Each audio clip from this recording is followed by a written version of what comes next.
वक्रतुंड महाकाय सूर्यकोटि समप्रभ निर्विघ्नं कुरु मे देव सर्वकार्येषु सर्वदा सर्वमंगल मांगल्ये शिवे सर्वार्थ साधिके शरण्य त्र्यंबके गौरी नारायणी नमोस्तुते।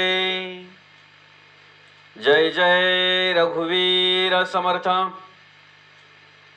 पांडुरंग परमात्म्याच्या चरणी नतमस्तक होऊन श्री गणेशाला वंदन करून सर्व संतांच्या चरणी नमस्कार करून श्री सद्गुरु चरणी शिरसाष्टांग नमस्कार घालून आजच्या या सेवेच्या 143व्या भागाला आपण सुरुवात करत आहोत।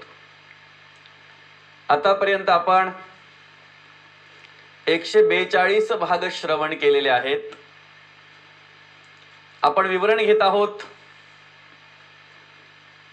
दासबोध या ग्रंथातील पहिल्या दशकातील पहिल्या समासावर आणि पहिल्या समासावर विवरण घेत असताना आतापर्यंत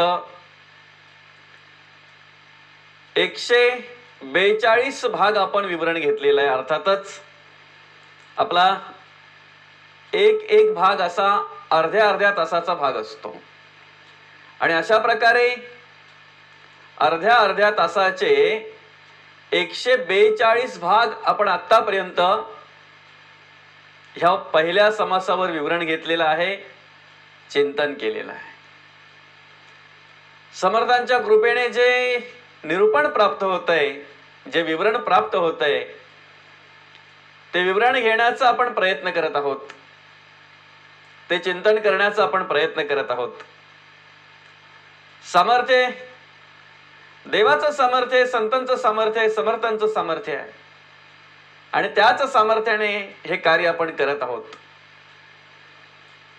पहिल्या भागापासून ते 142व्या भागापर्यंत अर्थातच सर्वच्या सर्व भाग पहिल्या भागापासून ते 142 भागापर्यंत सगळे भाग आपण YouTubeला टाकलेले आहेत आणि पहिल्या भागापासून तर आतापर्यंत आपण श्रवण केलं तर नक्कीच या दासबोधाचं संपूर्ण सार म्हणजे हा पहिला समास आहे आणि या पहिल्या समासामध्ये समर्थांनी कशा प्रकारचं निरूपण मांडलेलं आहे, कशा प्रकारची ओळख दिलेली आहे, याचं चिंतन आपण केलेलं आहे। भाग क्रमांक 142 मध्ये संपता आपण बघितलं की जेव्हा एका मित्राने विचारलं की म्हणे कधी संपायचा हा दासबोध किंवा कधी संपायचा हा ग्रंथ, त्यावेळेला संतांनी एक जाणीव करून दिली की ग्रंथ संपण्यासाठी नसतात, ग्रंथ समजून घेण्यासाठी असतात आणि समजून घेणं तेवढंच महत्वाचं असतंय। श्रवण करण्यासाठी असतात ग्रंथ, ग्रंथ समजून घेण्यासाठी असतात आणि तेच आपण पहिला समासच समजून घेण्याचा प्रयत्न करत आहोत आणि हा पहिला समासच समजून घेत असताना आतापर्यंत आपले 142 भाग पूर्ण झालेले आहेत आणि आता आपण चिंतन करत आहोत दासबोधातील पहिल्या समासातील आता श्रवण केल्याचे फळ क्रिया पालटे तात्काळ तुटे संशयाचे मूळ एकसरा या ओळीवर आपण चिंतन करत आहोत। या ओळीवर चिंतन करत असताना आपण बघितलं की संतांकडे काही मागायचं नसतंय। कर्मण्यवाधिकार असते मा फलेषु कदाचन, कर्म करत राहायची आहेत, कर्म करण्याचा अधिकार आपला आहे, फळाची अपेक्षा करण्याचा अधिकार आपला नाहीये किंवा आपण फळाची अपेक्षा करू नये। देवाचं भजन करावं, पूजन करावं, देवाचं स्तवन करावं, नामस्मरण करावं, पण फळाची अपेक्षा आपण करू नये। देवाकडे किंवा संतांकडे आपण फळ मागू नये, त्याला कारण काय? आपल्याला काय पाहिजे ते आपल्याला कळत नाही आणि जे आपल्याला काय पाहिजे ते आपल्याला कळत नाही ते देवाला कळत असते, ते संतांना कळत असते। सर्वस्वी जर विचार केला तर आतापर्यंत जे जे आपण देवाकडे मागितलेलं आहे ज्या ज्या गोष्टींची आपण देवाकडे मागणी करतोय, प्रार्थना करतोय की देवा मला ह्या गोष्टीची प्राप्ती झाली पाहिजे, ती मला मिळाली पाहिजे, तो जर आपण अभ्यास केला तर देवाकडे आपण सत्य मागतोय की असत्य मागतोय, शाश्वत वस्तू मागतोय की नाशिवंत वस्तू मागतोय, हा एक बोध आपण पिंडामध्ये घेतला पाहिजे. खर तर आपण परमार्थ करत असताना, आपण देवाचं कार्य करत असताना देव कधीच आपल्याला काही मागण्यासारखं ठेवत नाही. आपण फक्त त्याचं कार्य करत राहा. म्हणजे त्या ठिकाणी आपण चिंतन करत असताना बघितलं की समाधान मिळावं, समाधान प्राप्त व्हावं म्हणून देवाकडे आपण मागणी करतो की देवा मला जर सुख मिळालं, मला जर समाधान मिळालं तर मी तुझ्या ग्रंथाचं पारायण करीन. देवा मला जर सुखाची प्राप्ती झाली, मला जर समाधानाची प्राप्ती झाली तर मी तुझं नामस्मरण करीन, मी तुझी पूजा करेन. पण या ठिकाणी संतांनी ओळख करून दिलेली आहे की बाबा रे, ज्या फळाच्या अपेक्षेने तू ते करत असतोय किंवा करीन असं म्हणतोय, ते प्राप्त झाल्यानंतर करण्यापेक्षा आधी कर्म करावीत, आधी कार्य करावं. म्हणजे काय, आपण देवाला सांगतोय की देवा मला सुख दे, मला समाधान दे, मला जर तू सुख आणि समाधानाची प्राप्ती करून दिली तर मी तुझ्या ग्रंथाचं पारायण करीन, असं म्हणण्यापेक्षा आपण पारायण करायला लागावं, आपण देवाचं चिंतन करायला लागावं, आपण देवाचं नामस्मरण करायला लागावं, आपण देवाचा परमार्थ करायला लागावा. ते परमार्थ करता करता, नामस्मरण करता करता ते सुख आणि समाधानाची प्राप्ती आपल्याला होत असते. म्हणून आपण चिंतन केलं, आपण बघितलं. काय सांगू आता संतांचे उपकार, मज निरंतर जागविती. अर्थातच जर पाहायला गेलं तर संतांच्या उपकाराची परतफेड आपण करू शकत नाही. संत आपल्यासाठी जे जे काही करतात, अवघा समाज सुखी व्हावा म्हणून, मनुष्य जात सुखी व्हावी म्हणून, सर्व ठिकाणी त्या सुखाची अनुभूती यावी, त्या समाधानाची प्राप्ती व्हावी, अनुभूती यावी, आत्मप्रचिती यावी, त्यासाठी संत जे कार्य करत असतात त्या कार्याचा जर आपण अभ्यास केला, त्या संतांच्या कार्याचा जर आपण विचार केला तर किती आपण काही केलं तरी त्यांच्या उपकारातून आपण परतफेड करू शकत नाही उपकाराची. काय सांगू आता संतांचे उपकार, मज निरंतर जागविती. आपण चिंतन केलं, जागविती म्हणजे काय तर अखंड जागृती स्थितीमध्ये ते ठेवतात. जागृती स्थितीमध्ये म्हणजे ज्याप्रमाणे मनुष्य जागा असताना सावध असतो, त्याप्रमाणे परमार्थात ती अवस्था ते प्राप्त करून देतात सावधपणाची.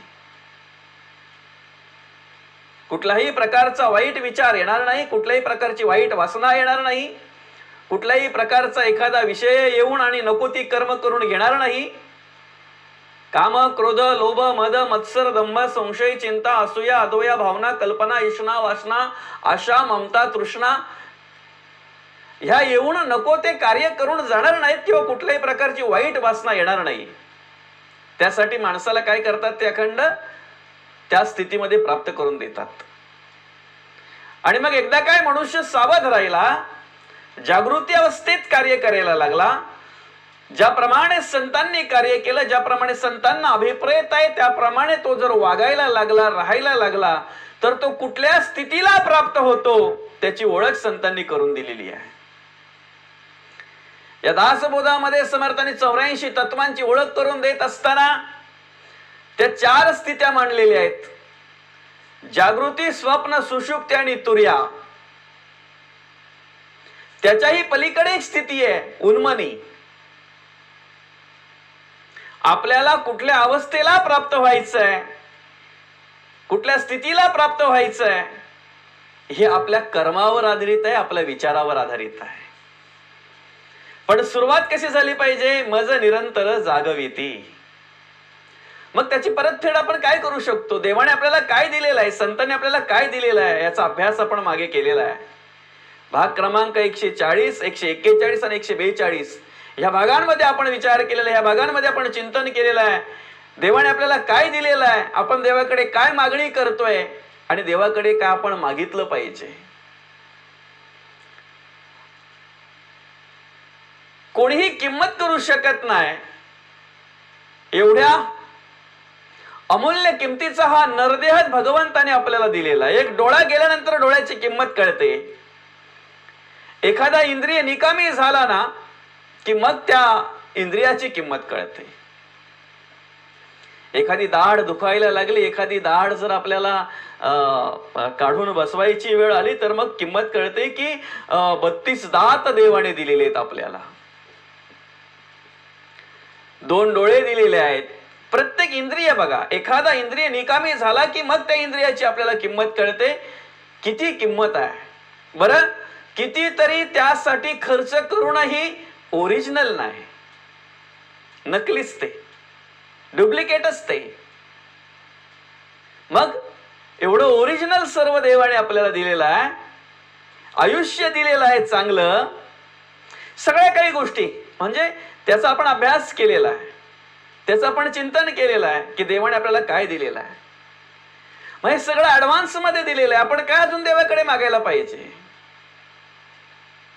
काहीही न मागता देवाचा परमार्थ करणं, देवाचं चिंतन करणं, देवाचं नामस्मरण करणं हे आपलं कर्तव्य आहे. काय द्यावे त्यांची व्हावे उतराई, ठेविता हा पायी जीव थोडा. बघा कसं संतांनी मांडलेलं आहे. जे संतांच्या कृपेने आपल्याला समाधान प्राप्त झालेलं आहे, सुख प्राप्त झालेलं आहे. काय द्यावे त्यांची व्हावी उतराई. जे आम्हाला देवाच्या कृपेने, जे आम्हाला संतांच्या कृपेने जे जे काही प्राप्त झालेलं आहे, सुख, शांती, समाधान, आत्मज्ञान, ब्रह्मज्ञान, ह्या सगळ्या प्रकारची प्राप्त झालेली आहे. विशेष करून नको त्या विचारांपासून मुक्त, अर्थातच क्रिया पालटे तात्काळ. आमच्या क्रियेमध्ये बदल झाला, आमच्या पिंडामध्ये समाधान आलं, आमच्या मनाकडे स्थिरता निर्माण झाली, आमचं पिंड स्वच्छ झालं. परमार्थ कसा करायचा ते आम्हाला संतांकडून कळलं. देवाची पूजा, देवपूजा कशी करावी ते आम्हाला संतांकडून कळली. हे सगळं कार्य, सगळ्या प्रकारची प्राप्ती संतांच्यामुळे आम्हाला झालेली आहे, संतांच्या कृपेने आम्हाला झालेली आहे. याची परतफेड म्हणून आम्ही काय करू? काय द्यावे त्यांची व्हावी उतराई. जगद्गुरु तुकाराम महाराजांनी मांडलेला आहे, ठेविता हा पायी जीव थोडा.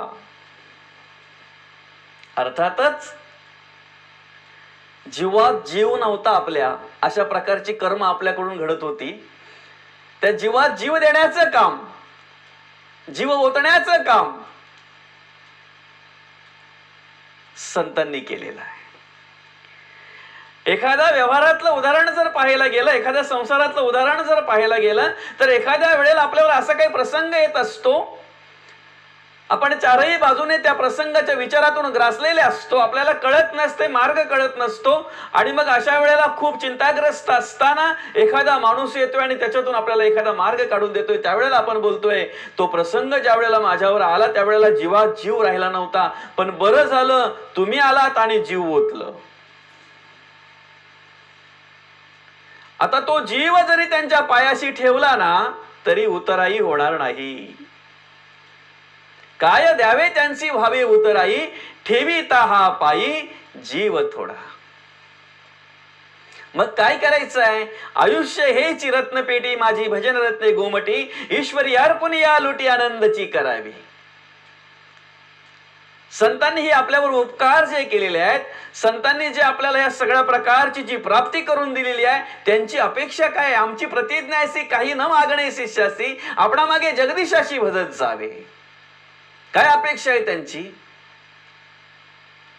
माणसाने माणसाशी माणसासारखं वागावं, माणसाने जगात कार्य करत असताना माणसासारखं राहावं, माणसासारखी कर्म करावीत आणि माणसासारखी कर्म करता करता देवाची ओळख घ्यावी, संतांची ओळख घ्यावी, संतांच्या वाङ्मयाचा अभ्यास करावा आणि देवाच्या रूपास प्राप्त व्हावं,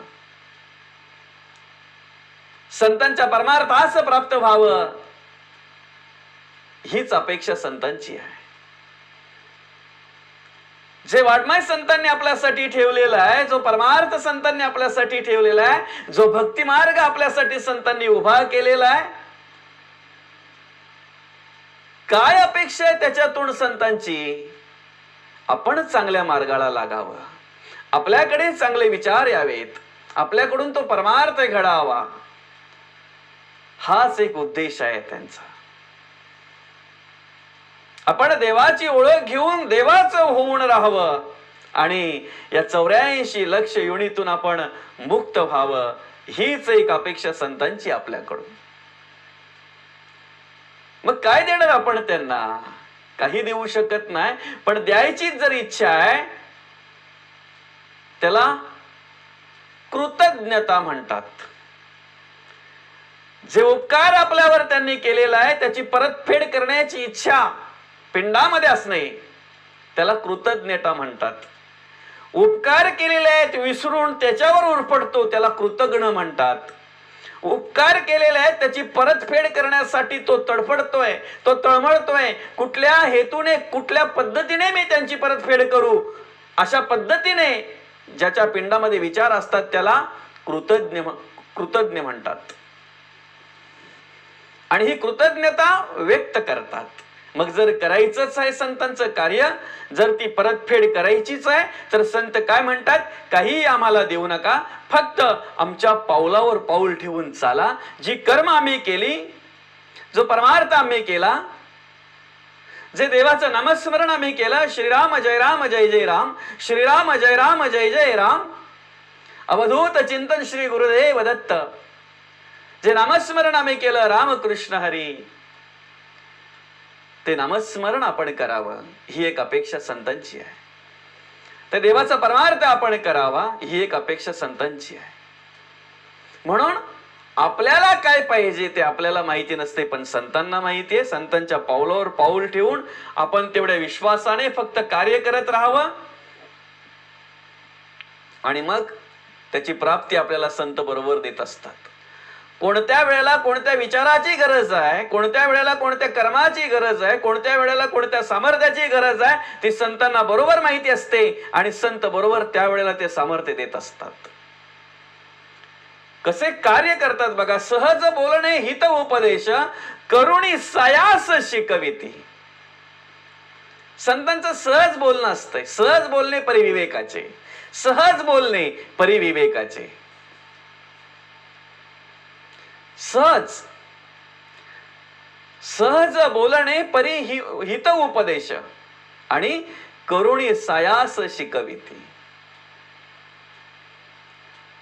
आपलं हित ज्याच्याने आहे ना, आपलं हित ज्या निरूपणाने घडतंय, प्रवचनाने कळतंय, ज्या कीर्तनातून कळतंय, ते संत त्या पद्धतीचं ज्ञान देत असतात, त्या पद्धतीचं मार्गदर्शन करत असतात. सहज बोलण्यात पण संतांच्या खूप काही असतंय. हो, फक्त आपण त्याचा अभ्यास केला पाहिजे. सहज जरी त्यांचा उपदेश आपण श्रवण केला ना, ग्रंथश्रेष्ठ ज्ञानदेवी एक तरी ओवी अनुभवावी.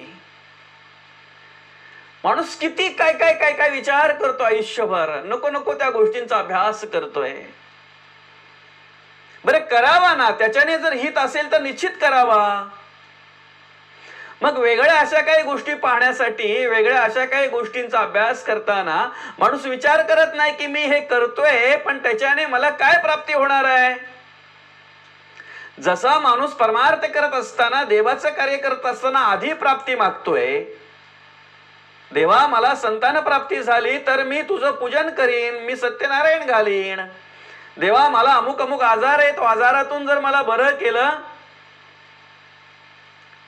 तर मी तुझा उपवास करीन. म्हणजे देवा तू आधी मला दे आणि मग मी तुझं करीन. जसं देवाची परमार्थ करण्यासाठी करताना, देवाचं नामस्मरण करताना, देवपूजा करताना माणूस आधी मागणी करतोय की नाही, फळाची अपेक्षा करतोय की नाही, तसं इतर गोष्टी करताना त्याचा परिणाम काय आहे ते का विचार करत नाही? आपण जर देवाचं नामस्मरण केलं तर आपल्याला निश्चित समाधान प्राप्त होणार आहे, कारण ज्यांनी केलं त्यांना समाधान प्राप्त झालेलं आहे. कित्येक दाखले, कित्येक उदाहरण आपल्याकडे आहेत. देवाचा परमार्थ ज्यांनी केला त्यांना समाधान प्राप्त झालं, त्यांना सुख प्राप्त झालं, त्यांच्या आचरणामध्ये बदल झाला. कित्येक उदाहरण आपल्याकडे आहेत. मग देवाचं नामस्मरण केल्यानंतर समाधान प्राप्त होतंय, देवपूजा केल्यानंतर काय होतंय, सुख शांती प्राप्ती होते. परमार्थ केल्यानंतर कर्मामध्ये बदल होतो, क्रिया पालटे तात्काळ. तात्काळ श्रवण झालं काय आणि क्रियेमध्ये बदल झाला काय? मग तसं वेगळं काही कर्म करताना, वेगळे काही कार्य करताना माणूस पुढचा विचार का करत नाही की ही कर्म केल्यानंतर मला पुढे काय मिळणार आहे? एखाद्या व्यसनाधीन होताना त्याने जो झालेला आहे त्याच्याकडे बघावं ना. परमार्थ करत असताना माणूस कसला विचार करतोय, संतांनी हाच परमार्थ केला, संतांना कशाची प्राप्ती झाली, आज जे लोक काही परमार्थ करतायत त्यांना कशाची प्राप्ती झालेली आहे, त्यांना काय मिळालेलं आहे, हा विचार मनुष्य करतोय की नाही, आणि त्याच पद्धतीनं तो परमार्थ करायला लागतोय. तेच एक डोक्यात ठेवून, तेच एक विचारात ठेवून तो नामस्मरण करायला लागतोय. मग तसे वाईट कर्म करताना, वाईट वासनेअधीन होताना एखाद्या माणसाने जर पुढचा विचार केला तर ती वासना त्याच्याकडे येणारच नाही ना. वाईट कर्म करताना मना सांग पारावना काय झाले अकस्मात ते राज्य सर्वे बुडाले. त्या ठिकाणी कबीर महाराज सांगतात, परनारी पैरी छुरी न लावो से अंग, रावण के 10 शीर गए परनारी के संग. अनेक उदाहरणं आहेत अशी. इंद्राला भग पडली, वाईट वासना आली. अहिल्या शिळा होऊन पडली, अर्थातच ओळखू शकली नाही. मग ही कर्म करताना तिथे मनुष्य कधी विचार करत नाही की मी हे करतोय बरोबर आहे, पण मला काय मिळणार आहे याच्यातून? काही मिळत नाही. उलट आयुष्याची बर्बादी होते, पाप जोडलं जाते, उद्ध्वस्त होतो मनुष्य. पण तरी सुद्धा ती कर्म करत असतो. आणि इकडे परमार्थ करताना देव तात्काळ बदल घडवतो, तात्काळ क्रियेमध्ये परिवर्तन होतंय, तात्काळ समाधान प्राप्त होतंय, तात्काळ सुख शांती समाधानाची प्राप्ती होते. तरी मनुष्य परमार्थात कमी पडतोय, परमार्थ करण्यासाठी कमी पडतोय. म्हणून संतांनी मांडलेलं आहे, कारण एखाद्या ठिकाणी आपण चित्रपट पाहताना ते चित्रपट हे काल्पनिक आहे, ते मर्यादित कालापुरतं उभं केलेलं आहे, पात्र वेगळी आहेत त्या ठिकाणची. ते सगळं खोटं खोटं निर्माण केलेलं असतंय. हे आपल्याला माहिती असून सुद्धा माणूस त्या ठिकाणी एवढा एकरूप होतोय, एवढा भावनिक होतोय की जसं समोर दृश्य उभं राहील, हसण्यासारखं जर असेल तर हसतोय, रडण्यासारखं असेल तर रडतोय. म्हणजे एवढा एकरूप त्या ठिकाणी होऊन जातो माणूस.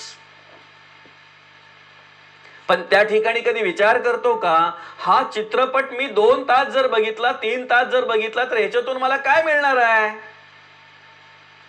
बघू नये असं नाही. त्यासाठी पण ती प्रत्येक माणसाकडे वेगवेगळ्या प्रकारची गुणाची प्राप्ती देवाने करून दिलेली आहे. ते त्या पद्धतीने सगळं काही त्या ठिकाणी ते कार्य करत असतात. कोण हसवण्याचं कार्य करतंय, कोण भावनिक करून समोरच्याला रडवण्याचं कार्य करतंय. ती कला आहे त्यांच्याकडे देवाच्या कृपेने प्राप्त झालेली. आपण बघू नये असं नाही, पण त्या ठिकाणी कधीतरी आपण विचार करतो का की हे जर मी केलं तर मला काय मिळणार आहे? वाईट वासनेअधीन झालो, वाईट कर्माधीन झालो, वाईट विचाराधीन झालो तर मला पुढे काय मिळणार आहे? आणि तो विचार जर माणसाने केला तर ती वासना त्याच्याकडे येणारच नाही, तो ती कर्म करणारच नाही. मग त्या वाईट मार्गामध्ये जे जे गेलेले आहेत ती उदाहरणं बघा. डोळ्यासमोर कितीतरी आपल्या उदाहरणं असतात, कित्येकांचे संसार उद्ध्वस्त झालेले असतात, कित्येक लोकांचे आयुष्य उद्ध्वस्त झालेले असतात. आणि हे सर आपल्या डोळ्यासमोर आपण आणलं तर आपण ती वाईट वासना करू का, वाईट विचार करू का, वाईट कुकर्म करू का, आपण अवगुणांमध्ये राहू का? नाही राहू शकत, नाही येऊ शकत ते आपल्याकडे. मग याच्यामध्ये परिवर्तन घडवण्यासाठी संत काय काय आपल्याला मार्गदर्शन करत असतात. संत सहज एखादी गोष्ट बोलतात, सहज बोलणे, पण माणसाच्या हिताचा उपदेश आहे. आज 4,500 अभंग जगद्गुरु तुकाराम महाराजांचे गाथेमध्ये आहेत. तसे अनेक अभंग आहेत, पण गाथेमध्ये जवळजवळ 4,000 ते 4,500 अभंग आहेत. एका अभंगाचा जरी आपण अभ्यास केला, एका अभंगाचा जरी आपण विचार केला जगद्गुरु तुकाराम महाराजांच्या, तरी आपल्या आयुष्याचा उद्धार आहे, आपल्या जीवनाचा उद्धार आहे. संपूर्ण ज्ञानेश्वरी ज्ञानेश्वर महाराजांनी ठेवलेली आहे. 200 समास समर्थांनी ठेवलेले आहेत या दासबोधामध्ये. 20 दशक ठेवलेले आहेत, 200 समास ठेवलेले आहेत. एका समासाचा जरी आपण विचार केला तरी आपल्या जीवनाचा उद्धार झाला. सहज बोलणे हित उपदेश, म्हणून हित कळलं पाहिजे माणसाला. आपुलिया स्वहिता जो असे जागता, धन्य माता पिता तयाची या. कुळीकन्या पुत्र होती जे सात्विक, तयाचा हरिक वाटे देवा. गीता भागवत करीती श्रवण, अखंड चिंतना विठोबाचे. आणि मग महाराज म्हणतात, तुका म्हणे मज घडो त्यांची सेवा, मग माझी या दैवा पार नाही. आणि हे हित कळण्याचं कार्य संतांच्या कृपेने होत असते. कशात आपलं हित आहे हे संतांच्या कृपेने आपल्याला कळत असते. म्हणून करुणी सायास शिकविती. कशाप्रमाणे सायास करत असतात, कशाप्रमाणे कष्ट करत असतात संत आपल्यामध्ये परिवर्तन घडावं म्हणून, आपल्याकडून हा परमार्थ घडावा म्हणून संत काय कशा प्रकारचे प्रयत्न करत असतात. तुका म्हणे वत्स धेनुवेच्या चित्ती, तैसे मज येती सांभाळीत. त्या ठिकाणी दृष्टांत दिलेले आहे जगद्गुरु तुकाराम महाराजांनी. तुका म्हणे वत्स धेनुवेच्या चित्ती, तैसे मज येती सांभाळीत. ज्या वेळेला ते वासरू गाईचं गोठ्यामध्ये हंबरत असतंय आणि कित्येक अंतरावर असलेली ती गाय बिचारी चरत असलेली तिला कळतंय, जाणीव होते. किती जरी तिला अडवण्याचा प्रयत्न केला तरी ती थांबत नसते. का तर त्या वासरासाठी ती धावत येत असते. तिला माहिती आहे माझ्या वासराला भूक लागलेली आहे आणि आता त्याच्या जवळ मी जाणं अतिशय गरजेचं आहे. मातेची उपमा संतांना दिलेली आहे संतांनी. माऊली म्हणून संतांना आपण बोलत असतो. अर्थातच अशा प्रकारचं कार्य संत आपल्यासाठी करत असतात, करतात. फक्त आपण काय केलं पाहिजे, कुठल्याही प्रकारची मागणी न करता, कुठल्याही प्रकारची फळाची अपेक्षा न करता संतांना शरण जाऊन आणि ते कार्य केलं पाहिजे, तो परमार्थ केला पाहिजे. जर अशा पद्धतीचा परमार्थ आपल्याकडून घडला, निष्कामतेने भगवंत जोडे. कामनेने फल घडे पण निष्कामतेने भगवंत जोडे. म्हणून संतांनी समर्थांनी या दासबोधामध्ये मांडलेलं आहे. आणि फळ अंतरी भगवंतासी, या करणे परमेश्वरासी निष्काम भजावे. हो, म्हणून आता श्रवण केल्याचे फळ, सगळ्यात मोठी प्राप्ती म्हणजे क्रिया पालटे तात्काळ. आपल्या क्रियेमध्ये बदल होतो की नाही, आपल्या विचारामध्ये बदल होतो की नाही. कोण होतास तू आणि काय झालास तू. अर्थातच झाला नाही तर ते परिवर्तन घडवलं संतांनी. त्या विचारामध्ये परिवर्तन संतांच्या कृपेने होतंय, कर्मामध्ये परिवर्तन संतांच्या कृपेने होतंय. आणि हीच सगळ्यात मोठी प्राप्ती आहे. असो, ह्याच ओवीवर अजून आपल्याला पुढे चिंतन करायचं आहे. समर्थांच्या कृपेने ते प्राप्त होणार आहे, मिळणार आहे. तत्पूर्वी झालेली सेवा ही समर्थांच्या चरणी अर्पण करून आजच्या या भागाला या ठिकाणी आपण पूर्णविराम देऊया. रामकृष्ण हरी, रामकृष्ण हरी, रामकृष्ण हरी.